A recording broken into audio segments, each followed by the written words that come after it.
Welcome to online class in BTS senior secondary school physics class 12 lecture number 6। कल मैंने आपको lecture number 5 में coulomb के नियम का सदिश स्वरूप पढ़ाया था और कूलाम के नियम का सदिश स्वरूप पढ़ाते वक्त मैंने जिस निकाय की कल्पना की थी या जिस निकाय की बात मैंने आपसे की थी उनमें केवल दो आवेश लिए गए थे, Q1 और Q2। Q1 भी Q2 पर बल लगा रहा था और Q2 भी Q1 पर विपरीत दिशा में बल लगा रहा था। इसलिए बल लगा रहे थे क्योंकि दोनों आवेश समान चिन्ह के लिए गए थे। आज का जो हमारा टॉपिक है वह है बहुल आवेशों के बीच बल, अर्थात यदि हमने जिस निकाय की बात की है, यानी आज हम जिस निकाय की बात करेंगे उस निकाय में यदि कई आवेश हों तो उनके बीच बल कैसा लगेगा।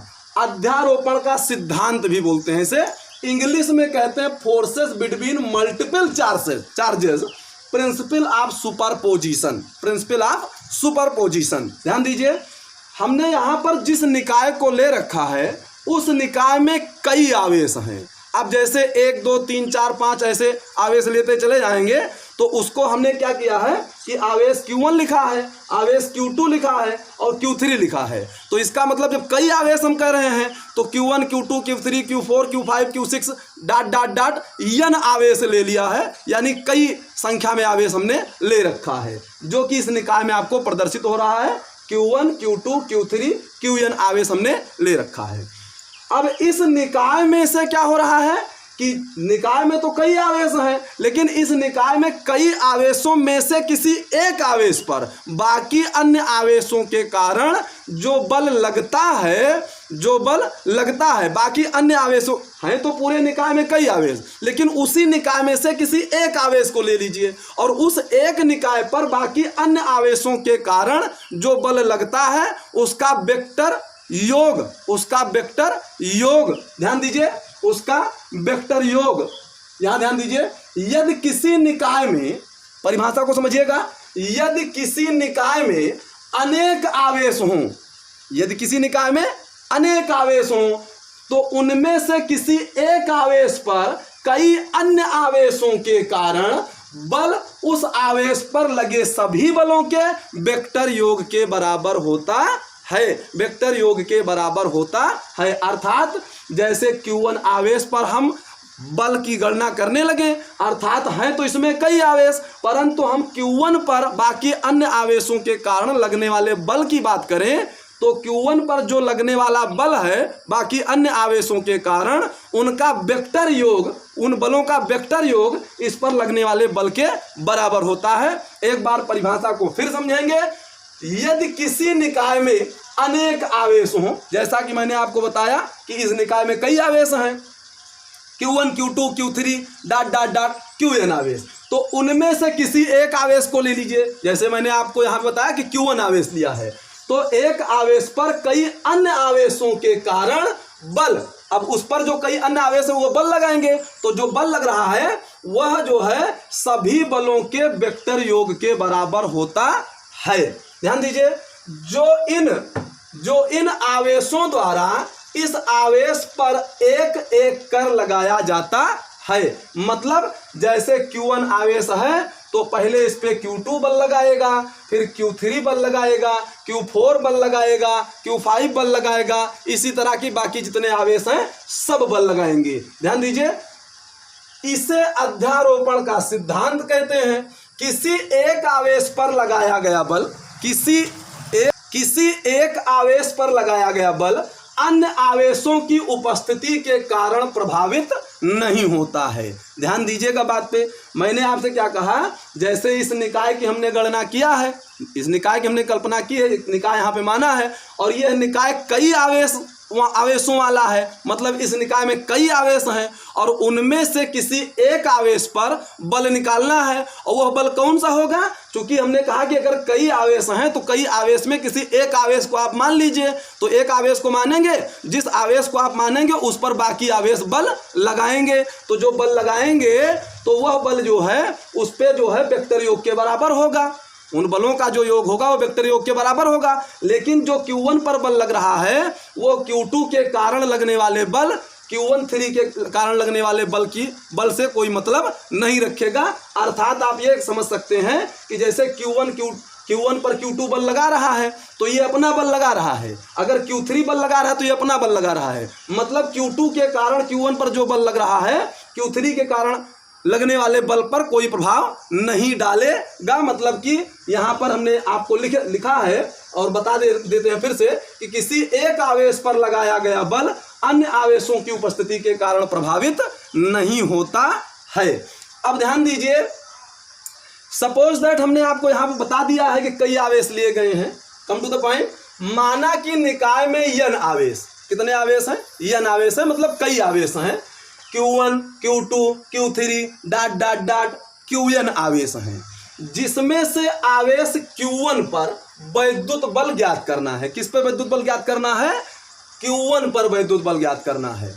अब अगर Q1 पर वैद्युत बल ज्ञात करना है तो Q1 पर वैद्युत बल किसके कारण होगा? होगा क्या? Q2 के कारण होगा, Q3 के कारण होगा, Q4 है तो Q4 के कारण होगा, क्योंकि कई आवेश तो बाकी सब उस पर बल लगाएंगे। तो वही मैं यहाँ पे बता रहा हूँ कि Q2, Q3 dot dot dot Qn के सापेक्ष आवेश Q1 के स्थित वेक्टर क्रमशः वेक्टर R12 Q2 के कारण जो बल लग रहा है उसके स्थित सदिश, Q3 के कारण जो बल लग रहा है उसका स्थित सदिश वेक्टर R13 और डॉट डॉट डॉट अगर मान लीजिए Q4 भी होता तो उसके कारण जो स्थित सदिश होता वो वेक्टर R14 होता, वेक्टर R15 होता, और अगर n है तो वेक्टर R1n है। ध्यान दीजिए, इसमें एक शब्द आया है स्थित सदिश। स्थित सदिश, ये देखिए ये क्या आया है? स्थित सदिश। स्थित वेक्टर लिखा है, वेक्टर को हिंदी में सदिश बोलते हैं, मैंने कल भी आपको बताया था। ध्यान दीजिए, स्थित सदिश क्या होता है वो आप जान लीजिए।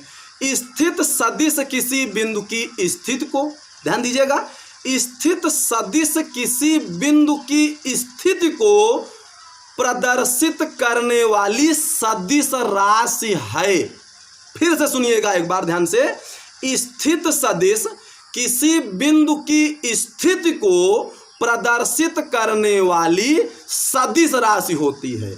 ज्यामिति में इसे केवल स्थित अथवा त्रिज्य सदिश कहा जाता है। ज्यामिति में इसे केवल स्थित अथवा त्रिज्य सदिश कहा जाता है। इसे सामान्यतः स्मॉल r से अथवा स्मॉल s से प्रदर्शित किया जाता है। या तो आप स्मॉल r से प्रदर्शित कर सकते हैं और या तो आप स्मॉल s से प्रदर्शित करते हैं। फिलहाल के लिए मैंने यहाँ पर स्थित सदिश को स्मॉल r से प्रदर्शित किया है। किससे प्रदर्शित किया है? स्मॉल r से प्रदर्शित किया है। ध्यान दीजिए, अब हमने Q2 के कारण स्थित सदिश देख लिया वेक्टर R12, Q3 के कारण देख लिया, Qn के कारण देख लिया। अब आप समझिए, चूंकि हमको Q1 पर जो बल लग रहा है बाकी अन्य आवेशों के कारण उसका वेक्टर योग निकालना है, तो वेक्टर योग निकालने के लिए हम क्या करेंगे? पहले इस बात की जानकारी करेंगे कि निकाय में जो अन्य आवेश हैं वो अलग अलग आवेश Q1 पर कितना बल लगा रहे हैं। तो ध्यान दीजिए, जैसे सपोज दैट आवेश Q2 के कारण Q1 पर कितना बल लग रहा है, पहले हम इसकी जानकारी कर लें। फिर Q3 के कारण कितना लग रहा है, फिर Qn के कारण कितना लग रहा है। तो जैसा कि मैंने आपको क्या दिखा, देखिए यहाँ पे कम टू द पॉइंट, आवेश Q2 के कारण Q1 पर वैद्युत बल, तो आवेश Q2 के कारण वैद्युत बल लगेगा vector F12 is equal to 1/4 pi epsilon 0 Q1 Q2 बटे R12 का स्क्वायर कैप R12। ये बल कहाँ पे है? ध्यान दीजिए, ये Q2 के कारण Q1 पर बल लग रहा है, बल लग रहा है, और ये वेक्टर क्या है आपका? वेक्टर F12, और वेक्टर F12 की वैल्यू यहाँ पे लिखी गई है, कितना बल लग रहा है। और ये क्या है? Q2 के कारण Q1 पर लगने वाले बल का सदिश स्वरूप है। किसका? कूलाम के नियम का सदिश स्वरूप है। कल मैंने आपको लेक्चर नंबर 5 में यह बात बताई थी। ध्यान दीजिए, अब इसी प्रकार अगर Q2 के कारण Q1 पर वैद्युत बल लग रहा है इतना, तो Q3 के कारण भी तो Q1 पर बल लगेगा, वह कितना होगा? इसी प्रकार आवेश Q3 के कारण Q1 पर वैद्युत बल क्या हो जाएगा? Vector F13 is equal to 1/4 pi epsilon 0 Q1 Q3 upon R13 का square cap R13, cap R13। ध्यान दीजिए।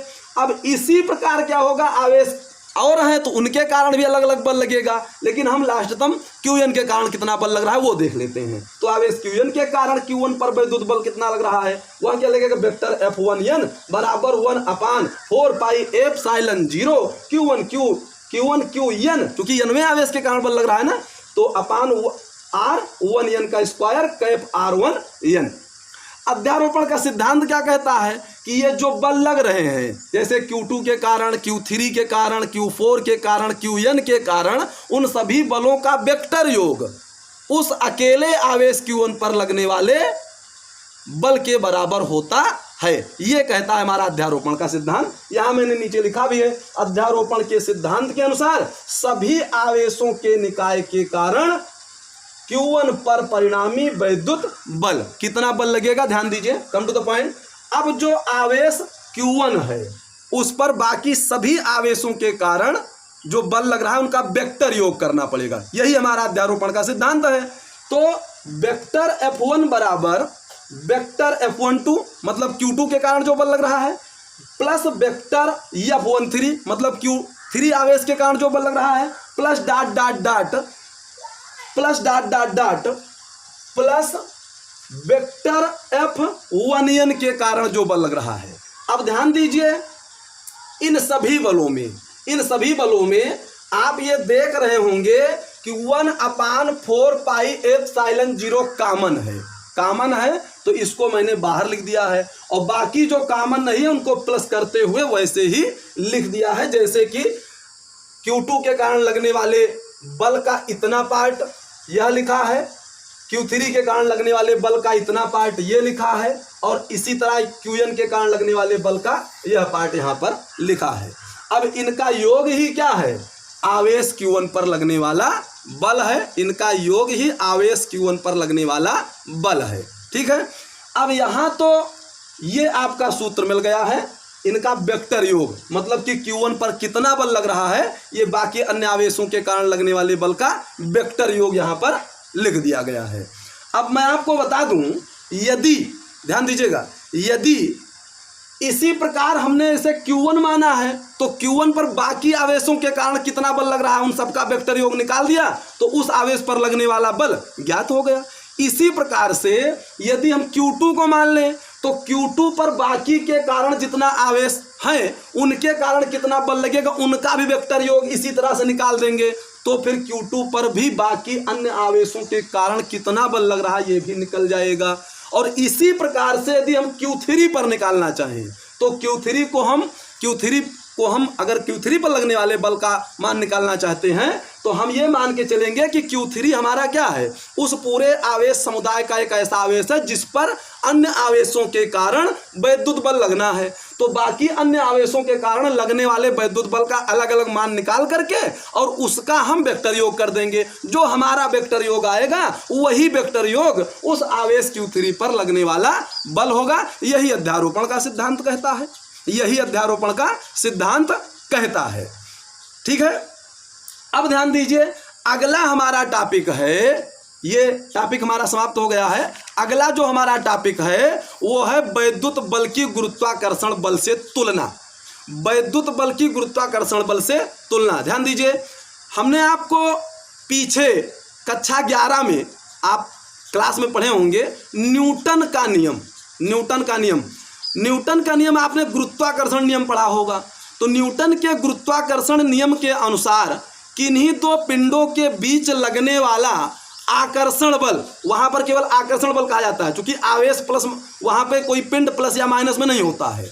तो किन्हीं दो पिंडों के बीच लगने वाला आकर्षण अथवा आकर्षण बल उन दो पिंडों के द्रव्यमानों के गुणनफल के अनुक्रमानुपाती तथा उनके बीच की दूरी के वर्ग के व्युत क्रमानुपाती होता है। जैसा कि मैं आपको यहाँ लिख के दिखा सकता हूँ, क्या होता है, F proportional to Q m1 into m2 upon r square. ये न्यूटन का गुरुत्वाकर्षण नियम है।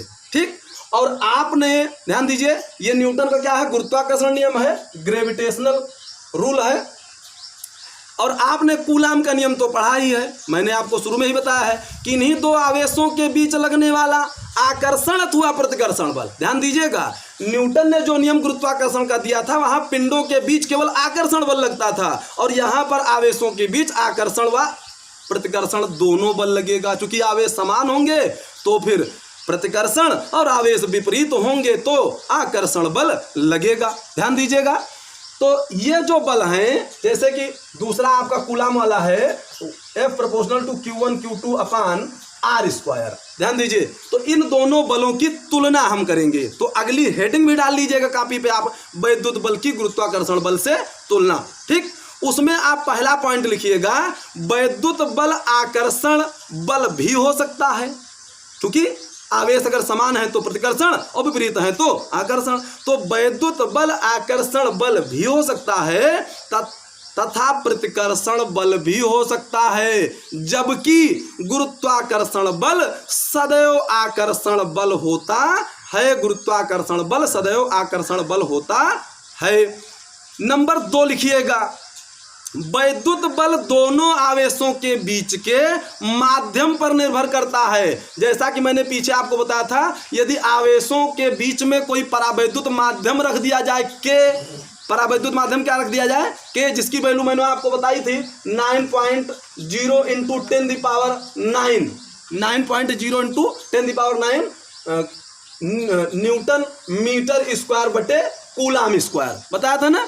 ठीक है, तो वैद्युत बल जो है दोनों आवेशों के बीच के माध्यम पर निर्भर करता है, जबकि गुरुत्वाकर्षण बल दोनों द्रव्यमानों के बीच के माध्यम पर निर्भर नहीं करता है। दोनों द्रव्यमानों के बीच के माध्यम पर निर्भर नहीं करता है। तीसरा पॉइंट, वैद्युत बल गुरुत्वाकर्षण बल से कहीं अधिक प्रबल होते हैं, मतलब वैद्युत बल ज्यादा प्रबल होते हैं और गुरुत्वाकर्षण बल कम प्रबल होते हैं। तो ध्यान दीजिएगा, जैसे दो प्रोटॉनों के बीच अगर आप वैद्युत बल निकालें तो उनके बीच गुरुत्वाकर्षण बल की तुलना में वैद्युत बल 10⁻36 गुना बड़ा होता है। और इसी प्रकार यदि आप दो इलेक्ट्रॉनों के बीच वैद्युत बल निकालें तो वैद्युत बल गुरुत्वाकर्षण बल की तुलना में 10⁻43 गुना, प्रोटॉनों के बीच में 10⁻36 गुना, 10 कितना 36 गुना,